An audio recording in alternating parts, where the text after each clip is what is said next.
Hello everyone. My name is Shadan Siraj and I am currently working as an intern at Lexis and Company.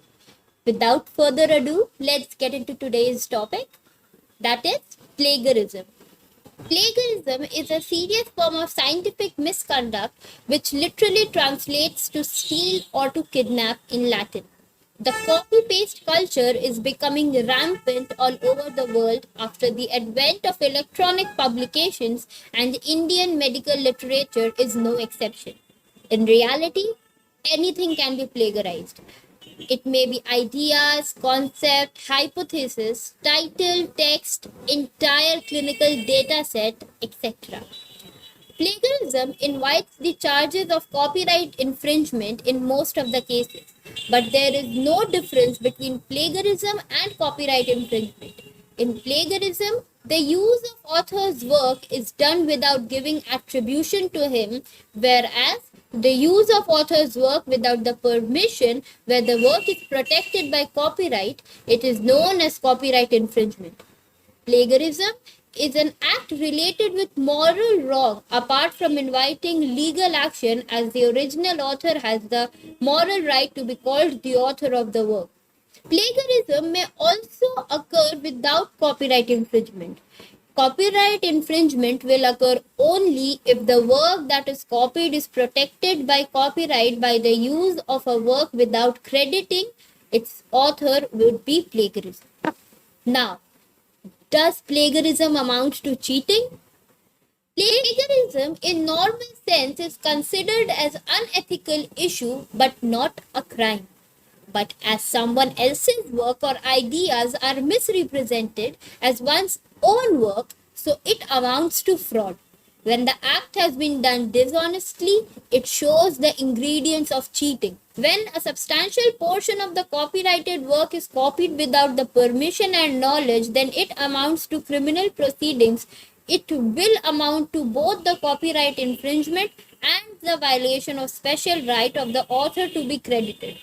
There are several Indian laws concerned with plagiarism, like the Section 57 of the Indian Copyright Act 1957 grants to the authors the special right to attribute for their work. It is a moral right and perpetual in nature. The statute recognizes the right to attribution analogous to the rights not to be plagiarized. Section 63 of the Indian Copyright Act 1957 considers infringement as a criminal offense and awards the same punishment for both. That is, the violation of Section 57 and copyright infringement. The convicted infringers are awarded imprisonment that ranges between 6 months to 3 years under Section 63 of the Act. They have also compensated in money terms for the act of infringing. Section 63A of the same Act stipulates an enhanced penalty for second and subsequent convictions. The right not to be plagiarized is not recognized by any of the statute in India. But the Section 57 of the Indian Copyright Act 1957 gives authors the right to claim authorship of their own works, among other things. Fun fact: the Delhi High Court plagiarized 33 paragraphs of its judgment in Roche versus Cipla case from a law review article written by Shweta Shri Majumdar and Ehsan Ghosh in the Queen Mary Journal of Intellectual Property. The dramatic allegation of plagiarism was made on the divisional bench of Delhi High Court by the Spicy IT blog on December 1, 2015. The Delhi High Court acknowledged the truth of the plagiarism report in order passed on the 18th December 2015 and apologized to the authors.